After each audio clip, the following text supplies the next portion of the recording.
ಇದಾಯಿತು ಸರ್?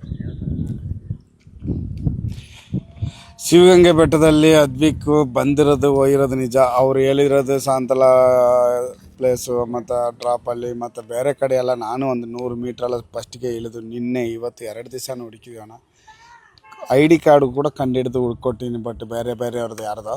ಆದರೆ ಅದ್ವಿಕ್ ಇಲ್ಲಿ ಇಲ್ಲಣ್ಣ, ಇಲ್ಲಿಲ್ಲ. NDRFನವರು ಅವರು ಇವರು ಎಲ್ಲರೂ ಸೇರಿ ತುಂಬ ಕಷ್ಟಪಟ್ಟರು, ಫಾರೆಸ್ಟ್ನವರು ಎಲ್ಲರೂ, ಪೊಲೀಸ್ನವರು ಕೂಡ. ಈ ಬೆಟ್ಟದಲ್ಲಿ ಇಲ್ಲ, ನಾನು ಕನ್ಫರ್ಮ್ ಮಾಡ್ತೀನಿ. ಯಾವ ರೀತಿ ಎಲ್ಲ ಪ್ರಯತ್ನ ಪಟ್ರಿ ಸರ್?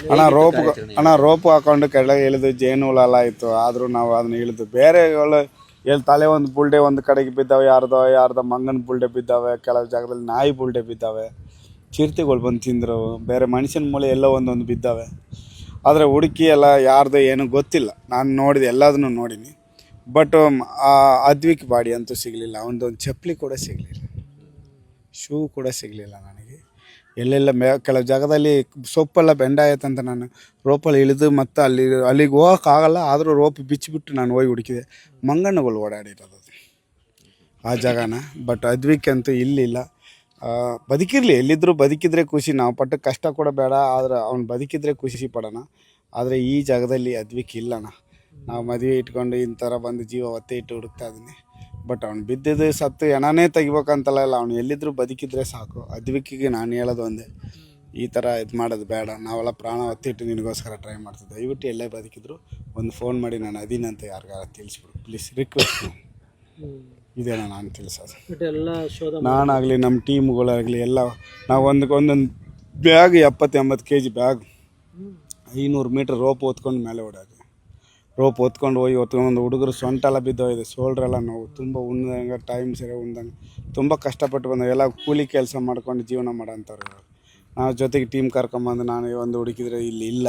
ಬಟ್ ಅವನು ತುಂಬ ಕಷ್ಟಪಟ್ವಿ. ಆದರೆ ಅವ್ನು ಎಲ್ಲಿದ್ದರೂ ಬದುಕಿರಲಿ, ಚೆನ್ನಾಗಿದ್ದರೆ ಸಾಕು. ಬಟ್ ಈ ಥರ ಇದ್ರಾಗ ಒಂದು ಅಪಾಯಕಾರಿ ಜಾಗದಲ್ಲಿ ಬಂದು ಇದು ಮಾಡಬೇಡಿ. ಬೇರೆ ಟೂರಿಸ್ಟ್ಗಳು ಅಷ್ಟೇ, ದಯವಿಟ್ಟು ಇದೊಂದು ಪುಣ್ಯ ಸ್ಥಳ, ಬಂದಾಗ ಮೇಲೆ ಬಂದು ಎಲ್ಲ ನೋಡಿ ಖುಷಿಪಡಿ, ಇದು ಮಾಡಿ. ಬಟ್ ಯಾರು ಬೇರೆ ಪೇಪರ್ನ ಎಲ್ಲಿ ಬೇಕಲ್ಲಿ ಬಿಸಾಕೋದು ಇದು ಮಾಡೋದು ಮಾಡಬೇಡಿ. ಸೇಫಾಗಿ ಉಳಿಸ್ಕೊಳ್ಳಿ, ಕಾಪಾಡ್ಕೊಳ್ಳಿ ಅಷ್ಟೇ ನನ್ನ ಕಡೆಯಿಂದ. ನಿಮಗೆ NDRF ಪೊಲೀಸು ಫಾರೆಸ್ಟ್ ಕಡೆದೆಲ್ಲ ಸಪೋರ್ಟ್ ಹೆಂಗಿತ್ತು ಅಣ್ಣ? NDRF ಪೊಲೀಸು ಫಾರೆಸ್ಟ್ನವ್ರಿಗೆ ಒಂದು ಸಲ್ಯೂಟ್ ಅಣ್ಣ, SDRFನವ್ರಿಗೆ ಒಂದು ಸಲ್ಯೂಟ್ ಅಣ್ಣ ನನ್ನ ಕಡೆಯಿಂದ.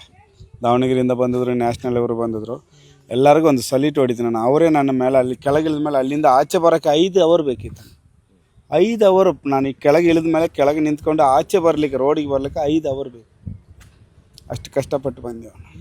ಎಲ್ಲ ಎಲ್ಲ ತೀಟೆ ಸೊಪ್ಪು ತೀಟೆ ಸೊಪ್ಪು ಅಂತೀವಲ್ಲ, ಅದು ಮುಟ್ಟಿದಟ್ಟಿಗೆ ಕೈಗಾಲೆಲ್ಲ ಉರಿ, ಮೈಯೆಲ್ಲ ಉರಿತದೆ ಅಂಥ ಒಂದು ಇದರಲ್ಲಿ ಅದು ಈಟಿಟ್ ಮಟ್ಟ ಬೆಳೆದ್ಬಿಟ್ಟದು.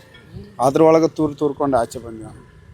ತುಂಬ ಕಷ್ಟ ಆಗ್ಬಿಡ್ತದೆ, ಭಾಳ ಎದ್ದು ನಿದ್ಲಕ್ಕೆ ಆಗ್ತಿಲ್ಲ ನನ್ನ ಕೈಲಂತ, ನಡೆಯೋಕ್ಕಾಗ್ತದೆ, ಅಷ್ಟು ಸುಸ್ತಾಗ್ಬಿಟ್ಟು. ಅಣ್ಣ ನಿನ್ನೆನಾಗ ಮೇಲೆ ಹೋಗೋಷ್ಟೊತ್ತಿಗೆ 11 ಗಂಟೆ ಆಯಿತು. 11 ಗಂಟೆಯಿಂದ 4 ಗಂಟೆ ತನಕ ಟ್ರೈ ಮಾಡಿದ್ವಿ, 4-4:15 ತನಕ. ಬಟ್ ಇವತ್ತು ಬೆಳಗ್ಗೆ 7 ಗಂಟೆಗೆ ಹೊರಟ್ಬಿಟ್ಟಿದ್ವಿ.